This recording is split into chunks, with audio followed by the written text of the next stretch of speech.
Hello and welcome to another Tabletop Games Blog Saturday review. It was time to take over Earth. We had cunning plans, but then we were also all trying to sabotage each other at the same time. We knew we had to convince a couple of different regions to be loyal to us, and the rest would happen automatically. We also had a super secret weapon. We were going to bribe the Earthlings with Cake of Doom by Amar Chandarana and Pearl Ho from Rainy Day Games. As their first published game, it's no surprise that Amar and Pearl decided to go for a card game. The game is not in its final form yet.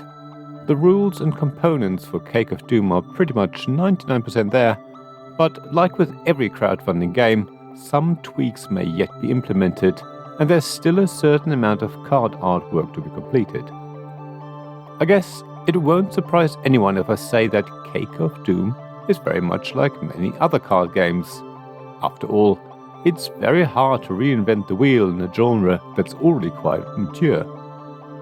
So, as a card game, Cake of Doom has to work really hard to stand out. There's a huge amount of other card games already on the market, and more regularly find their way to crowdfunding platforms.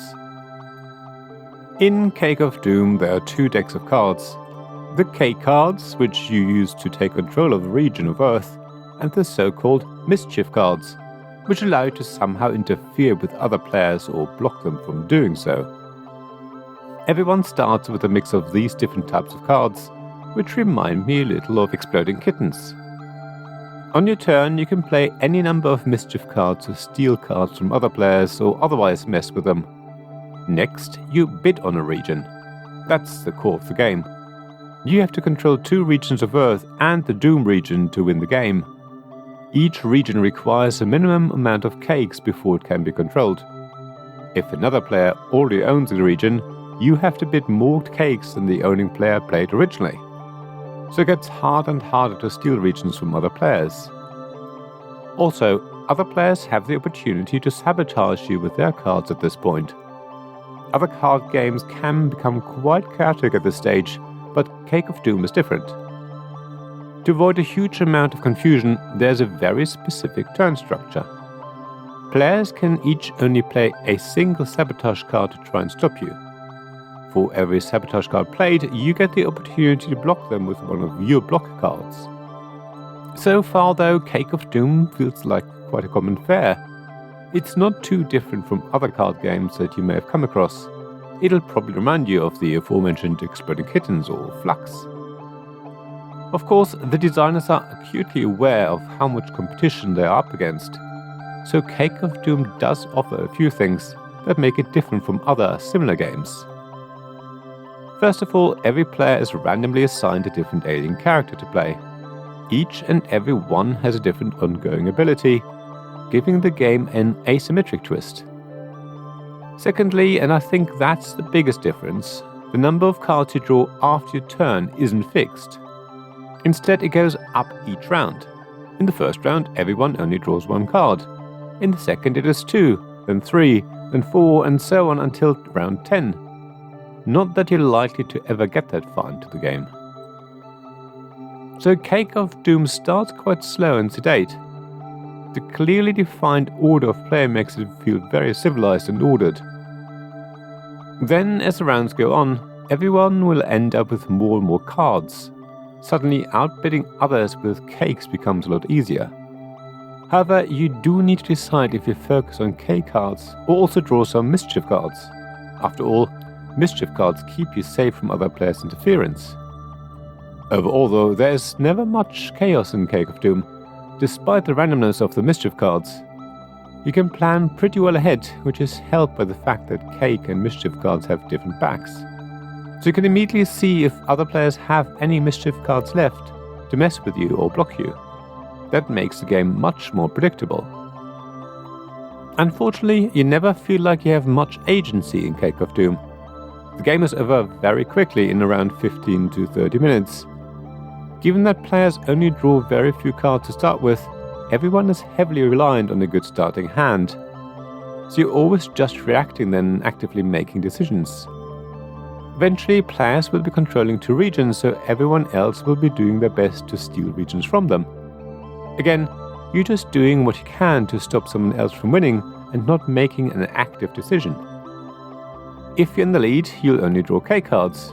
That ensures that you get the 3rd region without anyone else being able to stop you. It's going to be obvious to everyone else that the game is lost and that you will win on your turn. It also feels like there is a first player benefit in Cake of Doom.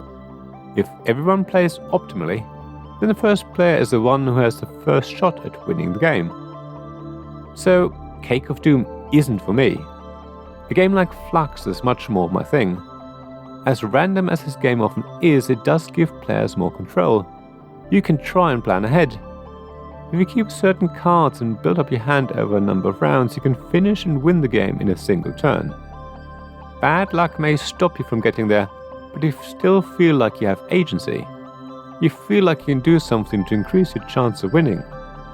Exploding Kittens is also very random, but even there you feel like you have some control and you can influence the outcome at least a little. I don't get that feeling when playing Cake of Doom. Now, this sounds like a criticism, but ultimately Cake of Doom does achieve what it seems to set out to do. It's a very quick card game with a fun setting. The illustrations are fun and the game itself, if you don't take it or yourself too seriously, is really enjoyable. There's no promise of a deep strategy or difficult decisions. It's all about spending 50 minutes with friends on a game that allows you to continue chatting. It doesn't require you to pay too much attention. So if that's what you're after, then Cake of Doom is certainly for you. Thank you for listening to this Tabletop Games Blog Saturday Review podcast. Please check the description below for links mentioned in this episode, as well as to the written version of this article on the blog. If you enjoyed this episode, please subscribe, give us some stars or leave a review. Please also tell your friends about me, and if you want to offer financial support, check out my Patreon and Ko-fi pages, links to which you'll find in the blog at tabletopgamesblog.com. So thank you again for listening, and I hope to see you again soon. This podcast was made possible by the generous help of my supporters. Royal Patron Sean Newman, Magic Champion John Risley, Castle Guards David Miller and James Naylor, Dice Masters Alex Bardi, Paul Grogan and Robin Kay, and Shining Lights Jacob Davis, Gavin Jones, Vukasin Nizovic, Sarah Reed and Richard Simpson.